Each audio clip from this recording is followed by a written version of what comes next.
G'day, I'm Tim Thompson. On a recent video you would have noticed I put in this trellis fruit tree orchard in my back paddock, and I might say it's coming along really nicely. But that got me thinking, what about people with only a small backyard or a small veggie plot that they want to put a few fruit trees in? That's still too big a solution and it just won't work. So I got on to Steve from Fence Day and I said, how about we shrink it down and make a product available for people so that they can do a small number of fruit trees in their backyard easily and professionally. So today's video is about installing a micro trellis system in your backyard or veggie garden. We're going to go through the new product, how it works, but also how to set this trellis up from start to finish and how to look after the trees to get them up and flourishing in your first year. Guys, I hope you like this video. If it is useful, please hit the little subscribe button, give it a thumbs up, and there's plenty more content like this on timthompson.ag.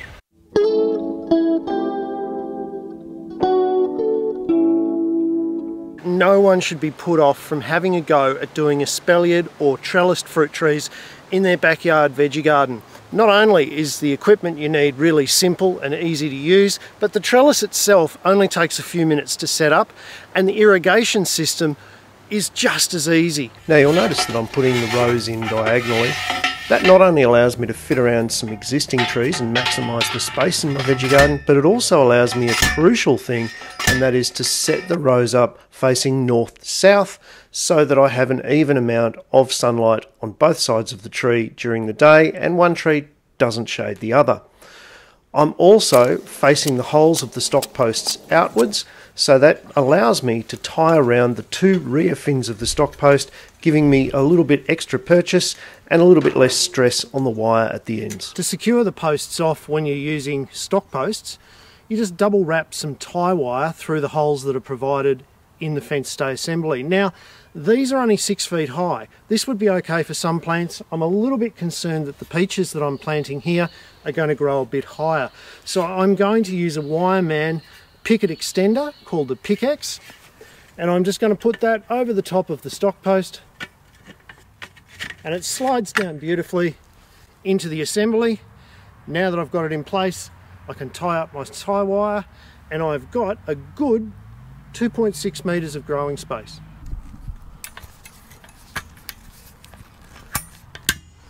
Being on the inside, this is not going to foul any nets. The other advantage of this system is that if you're only a home gardener and you've only got a couple of trees to put in, you don't even need proper high tensile wire. Because it's only a 2 metre span, I'm just using tie wire as my espalier wire.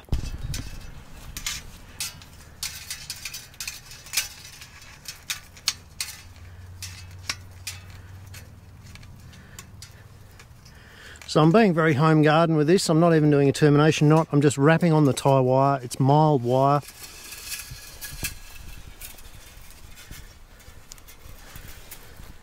And I've only got to run out 2 trellis wires because the fence stay is my third.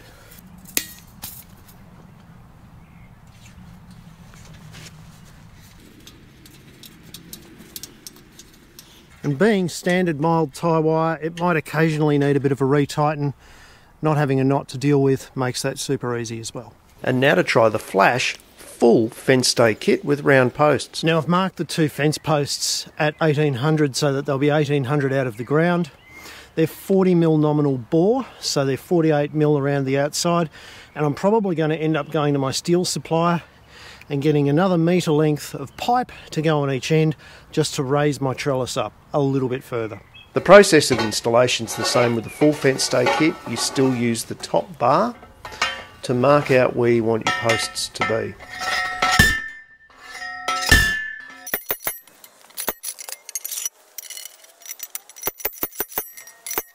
Once you've got the posts in the ground, it does help to have a mate like Phil to get the top bar up to the right position. It's not heavy, so anyone could do it, even your kids could help. With about 15 centimetres spare at the top here to give me room to receive that extension pipe that I'm going to get from the local steel supply. And that'll give me plenty of sleeve for any extension.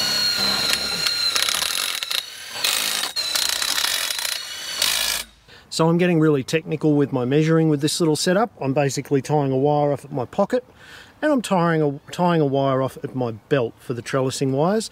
And of course the top bar once again makes the upper trellis. Because I'm tying off on a steel bar, make sure of course that you do a double wrap at each end, and that ties the whole thing together quite nicely.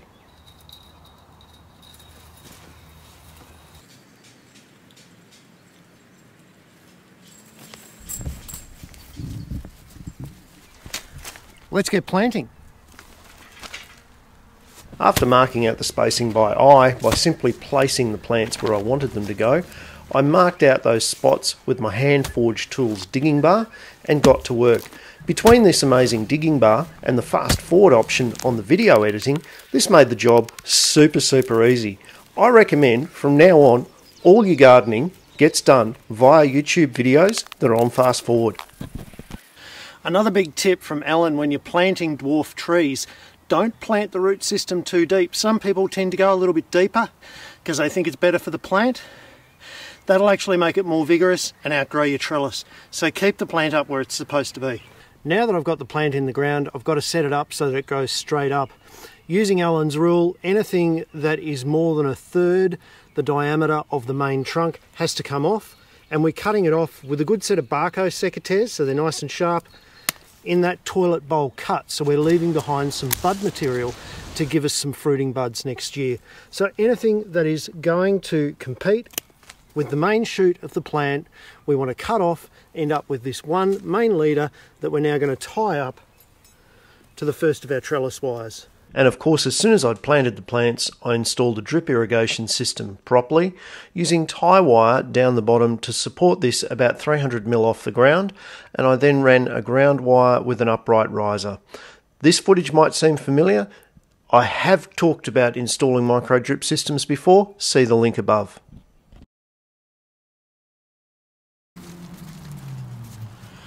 Make sure when you're training your trees in the first year that you get them straight up and down as well. It makes a big difference in the development and life of the tree. Back to today, and I'll show you a few of the maintenance activities that I'm doing in my little veggie garden.